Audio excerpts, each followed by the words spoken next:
It is Thursday, September 5th, 2024. This is another edition of Baseball Today, presented to you by 5 Hour Energy. That is my man, Trevor Plouffe. I am Chris Rose. Producer Dan is along for the ride as well.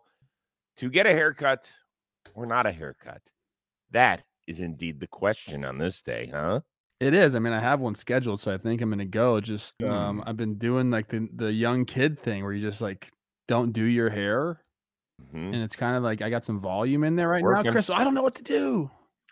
I don't know. I'm a little Once in again, between. this is something we should just put out on social media because you do have that movie star look to you today. You really do. I'm not just BSing you here. I don't know what's going on, man. Let me tell you this. Let's get this show started, okay? A lot of good ball to talk, but you're gonna give your tip of the cap. I wanna do a tip of the cap as well after.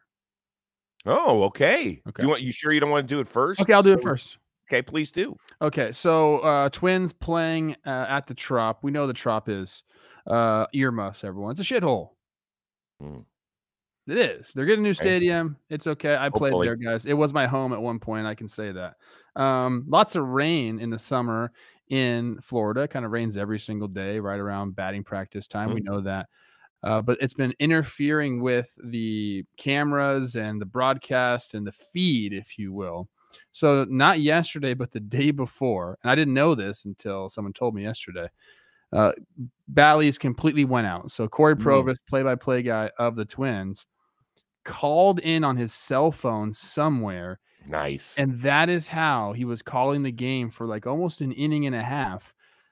The screen was blank, and all you heard was Corey on the speaker of Wow. his phone calling the game. That, my friends, is dedication. I don't know what that says about anything, but I just thought it was cool that Corey loves it so much. He wanted to bring it to the people so much that he did that, dude. You know what? It's better than the tip of the cap I had, so let's just go with that one Okay. today. That was freaking awesome. Corey Good work by Provis. you. Good work by you, and better work by Corey. Good job, man. Way to fight through and bring the people what they want and what they need. And speaking of bringing the people something, today's episode of Baseball Today is brought to you by 5 Hour Energy. 5 Hour Energy shots help you feel alert and energized because every shot is packed with vitamins and nutrients and about as much caffeine as the leading premium coffee. It also contains zero sugar. You'll drink it in seconds, you'll feel it in minutes, and it will last for hours. It's available in a wide range of great flavors across regular strength and extra strength varieties as well. So head on over to 5hourenergy.com. Use the code JOHNBOY. You're going to save 20% on your first order. That is 5, as in the number 5, hourenergy.com. Code is JOHNBOY to save 20%. So go do that. And don't forget to get your 5 Hour Energy question of the weekend by tonight. That's Thursday night, so we can use the best one on Friday. Some good ones already out there, but that should not stop you. Okay? Thank you. Congratulations to the Chicago Cubs. They've been playing some great baseball. Last night, they got a combined no-hitter. Shota worked 7 no-hit innings, was under 100 pitches at the time, but he was pulled. However, history was still made. Grounder to short. Dansby to first. There it is. No hitter. It's not fun to do, but when you're, prioritizing the player's health and making sure that, you don't know what's going to happen moving forward, and we want him to stay healthy. He's at a career high in innings and doing a great job. He actually didn't know he had a no hitter going at all, which is funny. Any problem with the way Craig Counsell handled this?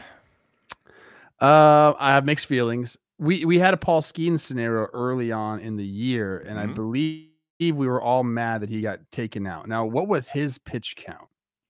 Do you remember that? I don't remember what it was. I'll have to go back. I'll go back and look at it while you're I'm scared to contradict myself here a little bit because I remember saying that we should have given him a chance to go out there and do that. And, they're just looking out for Skeens' health just the same way that, Counsell's looking out for Shota's health. He hasn't thrown more than 103 pitches. He was at 96 right there.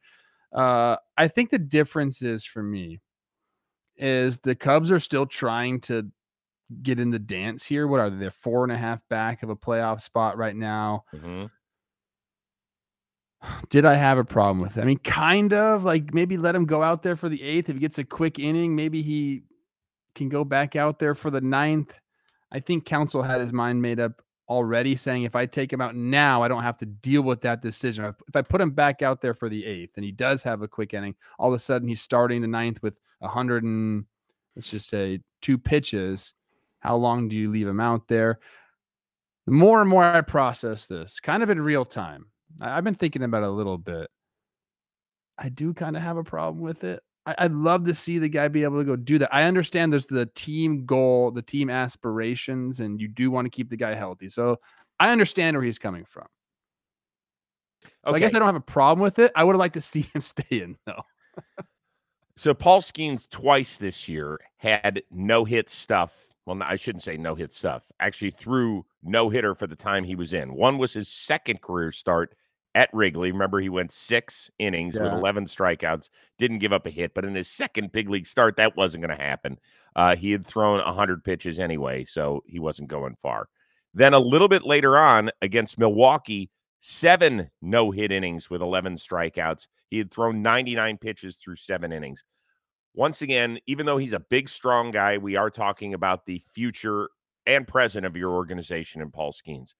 Shota Imanaga is a 31-year-old man. He is 31. He has been through the rigors of Japanese seasons.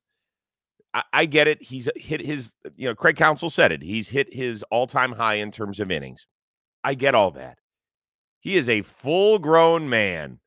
Let's let him go. And on top of that, even though this was the 18th no-hitter in Cubs history, and the second one, I believe that is a combined second straight one. Their last one in 2021, they used like 18 guys out of Dodger Stadium. Remember, Craig Kimbrell didn't even remember that he got it. At the end, he was like, what are you doing out here? Why are you celebrating? They're like, because you got a no-hitter. He's like, oh, okay, kind of cool. So when you take a guy out for a no-hitter, like I was driving in the car with Josh yesterday when it was happening, and he goes, oh, Shota's not even in. We didn't even put it on. Zero interest. Zero interest the minute he left the game. 95 pitches. Again, I'm kind of processing this in real time. I really am. No, you're not. Yeah, you slept on it. I would have liked to see him go back out there. Yes. Again, I understand the thought process of taking him out, especially because they are trying to get into the postseason. He's thinking about, well, I want to get this guy fresh. If it happens, we still have another almost 2 months of baseball to be played.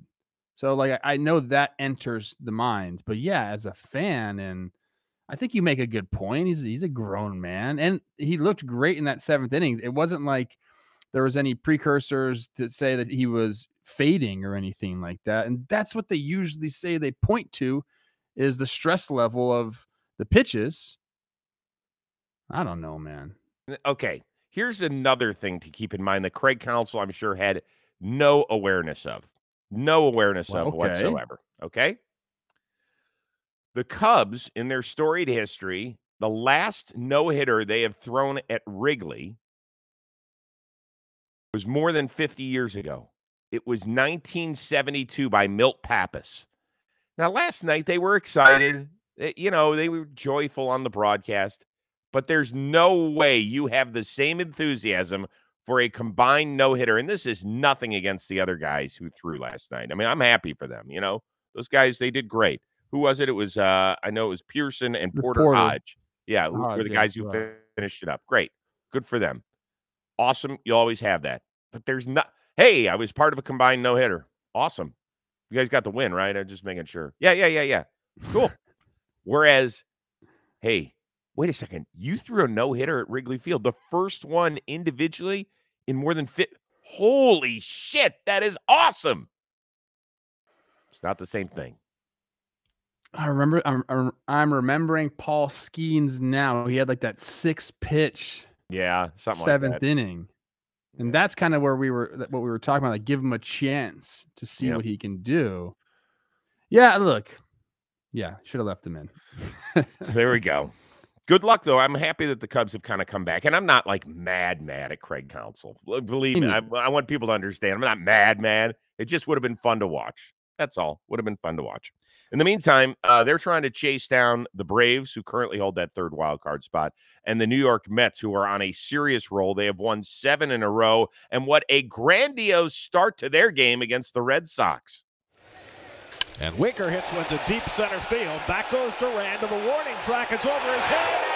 And it's out of here. A grand slam for Jesse Winker. And the Mets take a 4-0 lead in the first inning. It's a lead they would never relinquish. They end up topping the Red Sox, so they remain a half game back of Atlanta for that third and final wild card spot in the National League. Are you, A, more excited for Mets fans that they are back into this thing, or B, a little bit scared for Braves fans because they're trying to cling on for dear life? I'm more excited for Mets fans. The Braves fans all season long have been like, you guys don't understand. We're not a good baseball team. That's what's been in my comment section of my ex a lot. I'd be like, hey, the Braves are going to be fine. They're going to do this. People are going to come back. Like, no, you don't understand. We're not a good baseball team. We already lost Strider and Acuna. Like, this isn't our year. So I don't think Braves fans, are they worried they're not going to make the playoffs? Yeah, but I think they've had this mentality all year long where, like, we're kind of like playing with house money a little bit. It just didn't seem right from the get-go. So I'm more apt to talk about the Mets and what they've been able to do. Winker obviously was a great trade deadline acquisition, 811 OPS since he's come over, kind of like right along with his career numbers, which is great. But Chris, I knew they have been good and got hot here, but I went back on June 3rd. They were 24-35. 11 games under 500. Since then, 52-29, 23 games over 500. So they've been playing great baseball in New York, kind of flying under the radar because of where they've been at in the standings, because of that slow start. But they have a deep lineup. They found starting pitching kind of out of nowhere, which is awesome. And I think they have capable back-end bullpen guys. You know, it hasn't been the best season for their bullpen, but I think they have guys that can get the job done. So I'm more excited for them. I would love to see them sneak into the playoffs, and I really would love to see them, you know, no offense to Braves fans, I would love to see them, hop right over the Braves and kind of say, hey, look, here, this is our year. Ooh. Right? You It's just cool called when it. rivals do that. I don't know if it's I love it. rivals, but division rivals. They are rivals. No, Is that their rival? Yeah, I mean, The Braves have a lot of rivals. The Mets, Phillies, and Braves are kind of all in it with one another. And also the Mets have their, cross-town rivalry with the New York Yankees, which I remember earlier this year when they played, I think maybe their first series between the two, because they've got two series they have to play against New York, the other New York, that is. We asked the question, which team was going to be more interesting to follow the rest of the year? And we both had a resounding New York Mets, because we just didn't know what they were going to be. We didn't know if they were going to have to sell like last year. We didn't know if Steve Cohen was going to go nuts on social media. He hasn't. He's kind of kept quiet, much to my chagrin. I kind of like it when bosses pipe in a little bit. Makes it more fun. So I will say the answer is correct. It is the New York Mets. I am happy for them. When I pronounced them dead on May 29th, I didn't get a lot of shit at the time, but boy, they started to crawl back. They eventually grabbed one of those wild card spots, and they were like, thank you for inspiring us. And you're right. I am right along in that bus ride. I'm happy to be available and hop on and be part of this ride over the last 3+ weeks that we've got to go. So I think it's awesome. I do want to say this. I know Atlanta fans have been upset with the way things have gone. Obviously, when you take two of the best players in the game away, it's going to be tough. Now, they managed to win a ring 3 years ago without Ronald Acuna. And this pitching staff, I don't know if you've noticed what they've done starting-wise. Last night, thanks to Charlie Morton, they extended a streak where they've gone 23 consecutive games where their starter has gone at least 5 innings. Awesome. Might not sound like much, but that's great. Not only is it the best in baseball this season, it is the best in franchise history. And oh, well-coiffed man, I am old enough to have lived through the Maddox, Glavine, Smoltz, Steve Avery, Kevin Millwood, whomever you want to throw in kind of at the end of that rotation, guys that were rotating around. Ooh, I want to take a stab at a name. Yeah. Jared Wright. I mean, Jared Wright was he a Brave though? Yeah, he was, but Yes. Yeah, but no. I was like 4 years old, man. Yeah, no.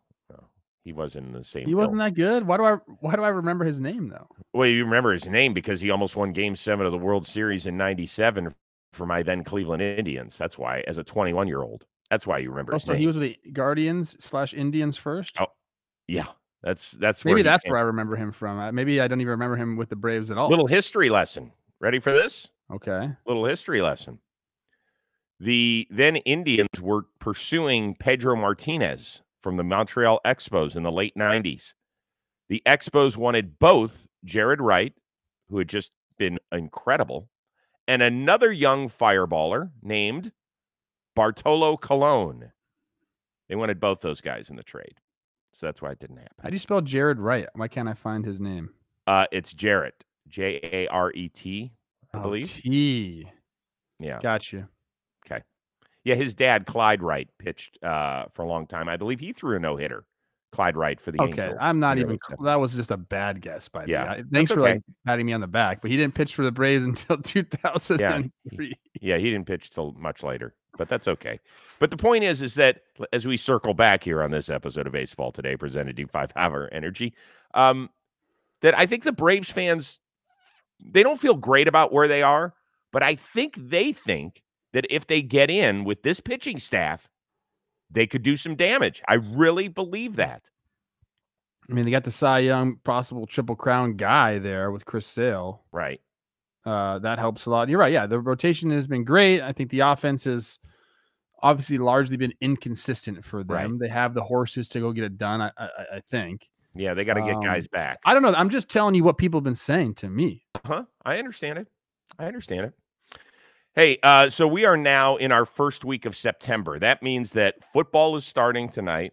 Baseball, the pennant races, and then the playoffs are going to be in full swing. College football is underway. What does all that mean? You need to be fueled up. Yes. Maybe your kids are starting new activities, whether it's back to school, extra sports, band, dance. I don't care, whatever it is. You need energy. You need to be ready to go while meeting your wellness goal. That's why the menu of chef-crafted meals with options like Calorie Smart, Protein Plus, and Keto at Factor will help you going. Factor's fresh, never frozen meals. They're dietitian approved. They're ready to eat in just 2 minutes. So no matter how busy you are, you're always going to have time to enjoy nutritious, great tasting meals. With 35 different meals and more than 60 add-ons to choose from every week, you'll always have new flavors to explore. So make your day delicious from the time you wake up with breakfast until the time you put that final morsel in your mouth to dessert. Stay fueled up with easy, nutritious options. Treat yourself to restaurant-quality meals that feature premium ingredients like filet mignon, shrimp, blackened salmon, you name it, got it.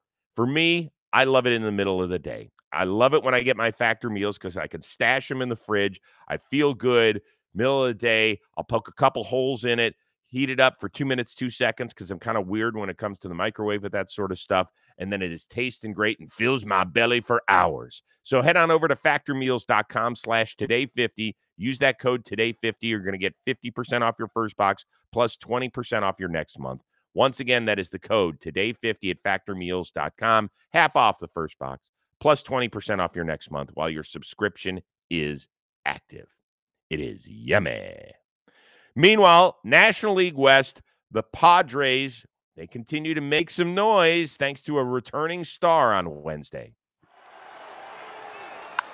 On the ground, into left field, base hit. Oh, Fernando's back, and he's back big. Padres walk it off. Nando gets it done. Can we start with the important stuff? Take your team out of it. Which announcer would you rather listen to call a walk-off than Don Orsillo? Because I'll wait. Great. He's great. The voice, the enthusiasm, everything. He's got all the phrases down. And you know what helps him, though? The crowd helps him. That's a great crowd out there. So, like, he draws off the energy of that. They draw off the energy of him. It's great. Yeah, it's fantastic. I think I read something like it was the 9th walk-off this year for the Padres, which sounds high, but I suppose it's possible. And I think it's the 4th time this year where they came back from like at least 5-0 down in a game to win. Like that's some serious shit that's going on. Yeah, I mean, they have a pretty long lineup, Chris, with a bunch of guys that can, get you back in the game with one swing of the bat. I mean, pretty much every single person they tried out there has a chance to hit a 3-run homer.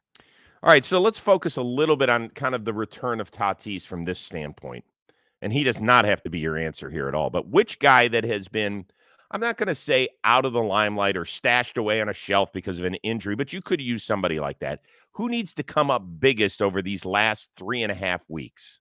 I think people might see this as sort of a cop-out answer, but it's Byron Buxton and Carlos Correa for the Twins.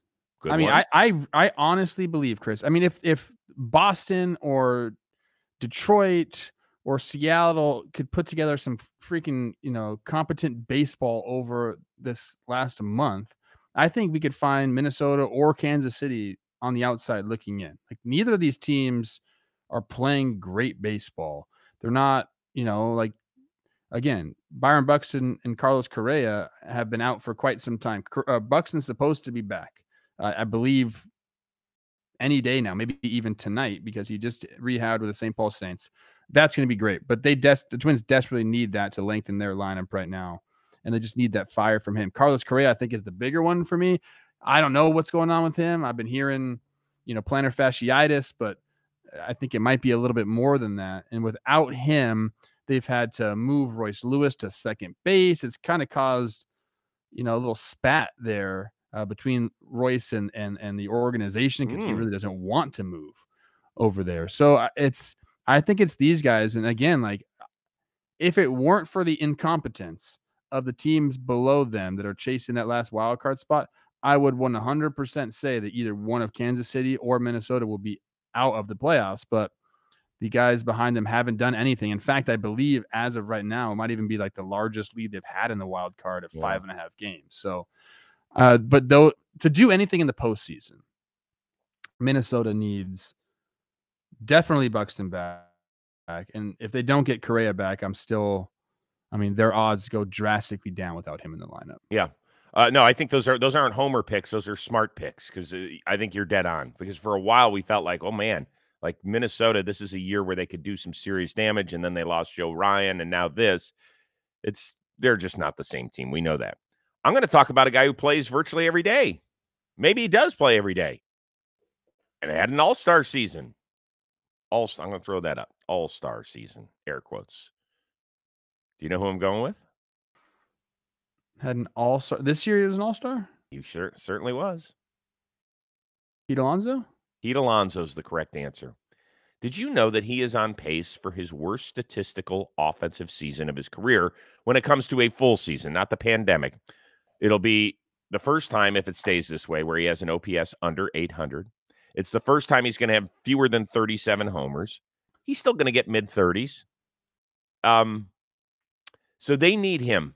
They need him to pick it up like a half notch, and he needs it for himself, because he is about to become a free agent, and I think he's one of those guys who I'm scared he could turn into the next Matt Chapman, whom we will discuss in mere moments, or Blake Snell, or somebody like that, a guy who expects to get a certain amount of money, and we all know who his agent is, but the sport is going to value him differently than he values himself. Well, one way to puff up your resume and build that thing up is to go get it down the stretch, and to give Francisco Lindor a running mate on the New York Mets playoff ticket. Because right now it feels like all we do is discuss about Lindor and what he does every night, and his leadership and his MVP candidacy, which is all well-deserved. But that Batman needs a Robin. Let's go, Pete Alonso. Do it for your city, do it for your team, and damn well do it for yourself in free agency. I like that one. He doesn't need to turn it up too much. I mean, the numbers I said a half notch. Yeah, half notch. Yeah, half notch. Go get it, Pete. I would love to see that. I would love to see him catch fire. You mentioned the homers, 31 homers right now. What if he got to 40? There's still time to do it. A guy like Pete Alonso could certainly do that. Right. Hey, I inspired the Mets as a team, as a franchise, as a city earlier this year. I am hoping to do the same thing. I'm Team Pete. A lot of people I feel like they're anti-Pete because he got on the All-Star team in front of, maybe some other people that deserved it. But I'm Team Pete. You know, I am too. Do you know why else I think people aren't Team Pete? I think they feel like his answers aren't truthful. Like, he says all the right things for the most part. He had one earlier today or earlier this year where I thought he was a little off base in some of the stuff he was saying. But other than that, I think he's been great in terms of with the New York media. And some people feel like he's not authentic enough. I think he's fine. I think he's handled it great. And I've always told you, I That's think there's what people do in New York, dude. I Every know, single in order person that plays for a New York team is not authentic. They bow down to that media. They don't say anything that's like a complete honest answer. Nobody does that in New York. They don't. right. I mean, look at what Aaron Judge. Watch the way. Don't just listen. Watch the way he answers questions in New York. Somebody gives him a They think question. about every single word that comes out Totally. of their mouth. There's no free flow whatsoever. It's like, man, I gotta like make sure I phrase this correctly. My Mhm. tone is right. I have my keywords that I stick to. Like that's Yep. just how people handle the media. Yep. You're right. You're right. All right, let's move on. I just mentioned the name Matt Chapman, who had to sign an interesting deal with the San Francisco Giants in spring training. Well, he ends up late on Wednesday night getting the much coveted 6-year, $151 million extension to remain by the Bay. How much did this announcement surprise you?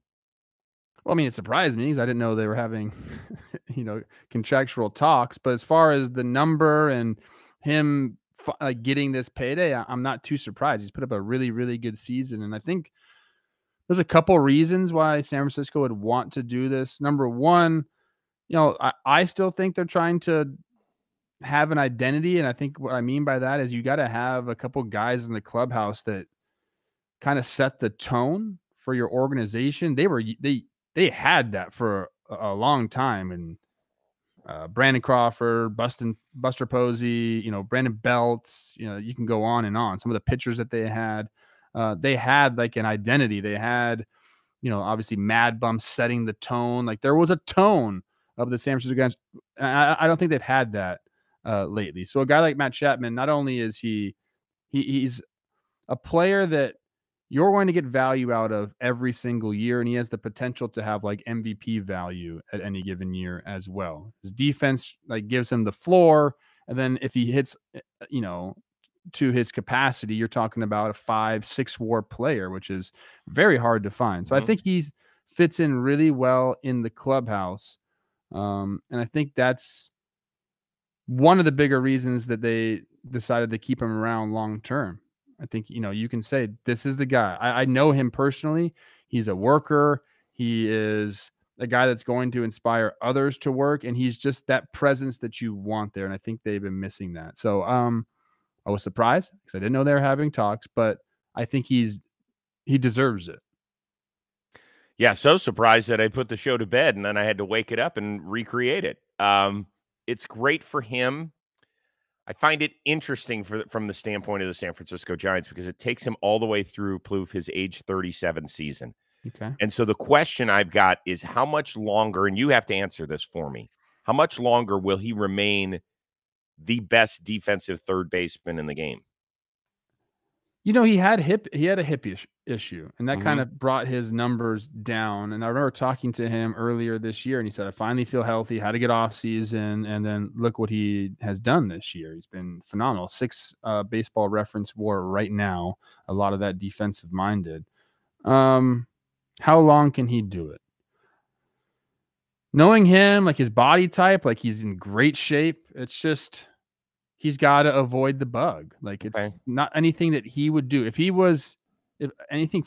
nothing freak happens, he should be able to maintain it. He has that type of body, man. Like it is springy. It's got fast twitch. It's got all of those things that you want in a plus defender. And the arm isn't going anywhere, which is a huge plus at third base. Right. So it's interesting where he kind of fits in contractually, because I think this is still a pretty good time as far as third basemen go in Major League Baseball, right? You've got Jose Ramirez, you've got Rafael Devers.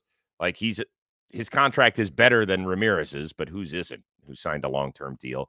Machado obviously just re-upped for another $300 million. Like Josh Young is like the next generation of those really good third basemen that are coming up. All Austin Riley's got his $200 million deal. So there's a lot of interesting stuff that's going on with third baseman. And I was just curious if he did opt out, because he had 2 more player options at a total of $35 million over 2 years. If he had opted out after this year, I don't think he gets 151 out there. I don't. I think the Giants did him a favor. I think they're I don't know. I'd have to look at the teams and who's got all the money to spend. I think there's some dark horses this offseason that are going to spend some money, but I agree. I think that's probably around max what he would get on the open market. Like Alex Bregman's a free agent. You want to play the game higher or lower on this deal? Alex Bregman is 30, I believe. Yeah, I mean, they're right around the same age. Right around. Again, I got to look at who's spending money. I would say this is around top dollar, but that's what San Francisco is like. Hey, if we can do this now and not have to bid against anybody else, we've been trying to get somebody in here for a long time, right? Right. And so I'm going to make a comparison to a different sport and one that's a little near and dear to my heart. People are always saying, well, why did the Browns trade for, give up so much, and then pay Deshaun Watson the way they did? Part of the reason they did, follow me here. I don't know if you've ever seen that famous shot of the Browns starting quarterback jersey that the fan has where it has a gazillion names listed on it. Yeah. It's because they are scarred from what they've gone through quarterback-wise. I wonder if part of this is because they have been jilted at the altar, and I'm talking about the San Francisco Giants, so many times from big-time stars. Not that Matt Chapman is in the same area of Bryce Harper, whom they offered a short-term deal with. He was never going to go there. Or Arson Judge, or what happened with Correa, which we understand why they pulled out because of the ankle issues. But I'm just saying that they have missed out on so many guys they could at least sell to their fan base. Here's a dude who's a 6-WAR player this year, and I didn't know it until I looked it up last night. I was shocked that he's a 6-WAR player this year, and on a good season can give us between 6 and 7 WAR, and a bad season, because he's such a stud defensively, can give us like 4.5, 4 to 4.5. I also think it draws free agents in when you can say, hey, look, Hopefully. Here's what we have. Jung-Hoo Lee is signed forever in center field. We have Conforto out there. Elliot Ramos has really come on for us this year. He looks to be a big piece for us. We have Matt Chapman. We have Logan Webb. Like, you can start to name players and say, this is our core. Mm-hmm. Bringing you in would put us over the top. If you don't have those guys, you can't say that. Exactly. And now all you have to offer is money. Yep. That's all fair. It's all fair. All right, good for him. I'm happy for him. He's a really good player. He's a great human being. Tyler Fitzgerald. Giants fans hate when you don't talk about Tyler Fitzgerald. Well, so Tyler Fitzgerald. Yep. Tyler Fitzgerald. Stud. He's turning into something. All right, last thing. Last night was Ludacris night in the ATL. Loved the bobblehead. I mean, that's awesome. That is a great one. Everything from the old school Hank Aaron jersey to the lettuce on top. That is good stuff. And then Luda comes out and he throws out the first pitch with the arms from the Get Back music video almost 15 years ago or so. Would you like to walk around with arms like that? Like, yeah, I know you were a bigger dude back when you played, but I'm talking about some serious pipes. I mean, that's ridiculous. I'm actually great callback with the song name there. You for sure had to look that up. There's no doubt in my mind. Yeah, I didn't know the name of the song. I knew the name. I knew the song, but I didn't know the name of it. Okay. So because I'm terrible with song names. I'm a big fan of Luda. Yeah, he is, I think, one of like the most universally liked rappers around. I don't know anybody that doesn't like or doesn't like Ludacris. Isn't he in Fast and Furious now too? Like, this guy's transitioned well. I love that for him. If you're ever in a pinch and you got the aux cord and it's a party setting, this music isn't for all the times, but when you're looking to get a little bit rowdy and there's maybe some drinks flowing, put a little Luda on, especially if you're my age. It gets the party going. I don't know how the kids feel about it today. Who cares what the kids feel?